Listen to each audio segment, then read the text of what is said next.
Hey guys, thank you for clicking on this video.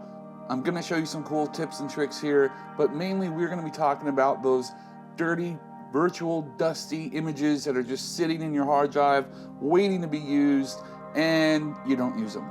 Now, I'm talking here to people who've been shooting for at least 3 years, right? Because when you first start off, you don't have very much to work with, so you're using everything, and after a while, after the years go by, you start to collect a bunch of images that you don't really know what to do with. I know for myself, when I'm on a shoot or even traveling, I kind of go and find the best pics for the client or for that shoot, and then the other ones I just kind of throw away and I never look back. And so what I want to encourage you guys to do is go back and look through those old images. So the image we're working with today is of windmills in a cornfield. It's in the Midwest somewhere. I shot it out of the back of a car. It's not that great. It's pretty bland looking, as you can see, and I've cropped it to make it look a little more cinematic, but it's pretty bland and boring because it doesn't say anything. And you know, if I go over here and start messing around and click the auto button here, you can see it makes it a little bit better. Lightroom kind of punched up the colors, the contrast, and it looks a little bit better from what it did. But even if I mess with it here, I'm not really too happy with it. It just feels stale and boring and like a throwaway image, right? So here's what I want you to do. I want you to take your image and turn it black and white and see the other possibilities here. And it still looks pretty dang boring. That's because there's no real settings that I've done with yet. But here we go, and we're gonna lower the exposure on this particular image, and all of a sudden it starts to come out. And I can lower it all the way down. Now, the interesting thing about when you turn the image black and white, it's kind of like when you're drawing. For those of you who draw, you know that if you turn your drawing upside down, you can see it in a whole new light. It's a great tool for photographers. Turn your images black and white, even if that's not your style.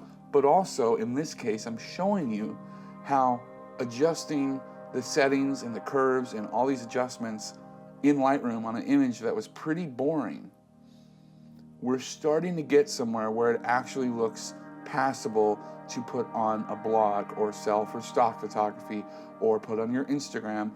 So here we're getting into the black and white sliders. Now if you slide these, see, I'm pulling down the blue and it brings it all the way black. Now of course that looks really cheesy and lame, but I am kind of going for that dark sky look so that those windmills can really pop from the background, because when you turn your image to black and white, light blue and white are pretty much the same, so they don't pop very much.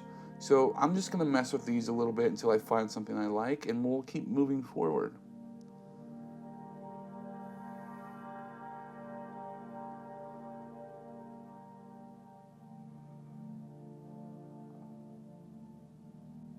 Okay, so I'm pretty happy with that. I'm just gonna kind of adjust the corn here, and you see as I move the yellow and orange, it brings that brighter or darker.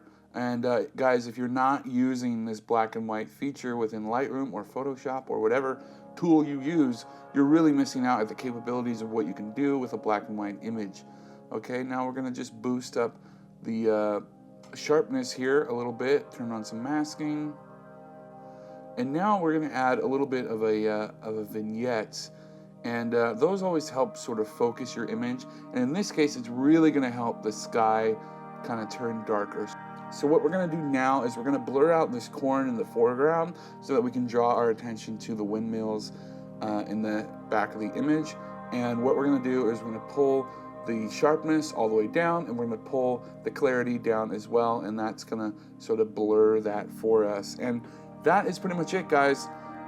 We just took a really boring image that honestly I would just throw right in the trash, and now it's something that I would actually post on my Instagram or my blog, or even put up on stock photography. All right, guys, so that is it for today. I really hope you got something out of this. So I hope this inspired you to kind of go through your old images and find something that you can share with the world, because in the end, that's why we're here, right? We're here to share our images, impact people in some sort of way. So that is why I am here as a photographer, at least, and I assume some of you are as well. Anyways, guys, thank you so much. Leave a like and a comment below if you feel like it, and stay tuned for the next one.